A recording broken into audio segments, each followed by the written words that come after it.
Hello, small groups. It's good to talk with you again, and this time about the second beatitude.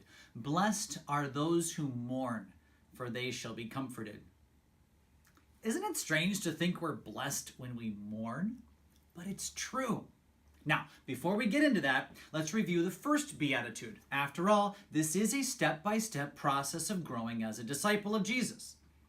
Blessed are the poor in spirit, for theirs is the kingdom of heaven. This was all about repentance, realizing that our spirit is poor and that we are sinners and that we cannot pull ourselves out of our spirit poverty.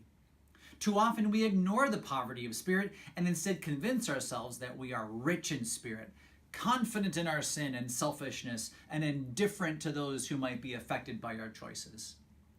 We enter the kingdom of heaven when our eyes are open to our sin and God turns us toward the gift of forgiveness earned for us on the cross of Christ. Now we get to the second beatitude. Blessed are those who mourn, for they shall be comforted. Here we have what seems like two very different things, blessing and mourning. Now, I don't know about you, but I've mourned over people and things, and not once did I feel blessed for doing so. So, what's this all about? I think we'll understand the blessing once we understand what we're mourning about. So, the first beatitude was about realizing that each of us are sinners, and we see the destructive effect of that sin in our own lives. Well, the kingdom of heaven is not just a private me and God kind of thing. If anything, it opens our eyes to others, and it teaches us to value all that God created and to see how beautiful it was all intended to be.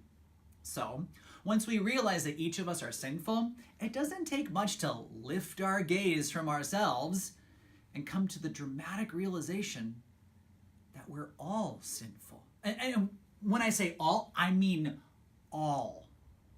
Since the whole world is filled with sin, the world's not such a beautiful place anymore. Our hearts drop in our chests as we witness the power and utter deception of sin, as it enslaves people to the love of power, the love of prestige, and the love of possessions. There are so many people who suffer, so many who starve, so many who carry out acts of violence against others. There is so much division, so much depression, such a lack of love for others. So we try to fix it in selfish ways, and we make it worse. All this selfishness destroys the beauty of God's interdependent creation, and it kills us. And that's when we mourn, right? When people die. Well, the wages of sin is death, and it's all around us. The question for all of us is this: are we willing to let ourselves feel it? So, how is this a blessing? Let me tell you. We are blessed when we mourn because it teaches us to love those who do wrong rather than to judge them.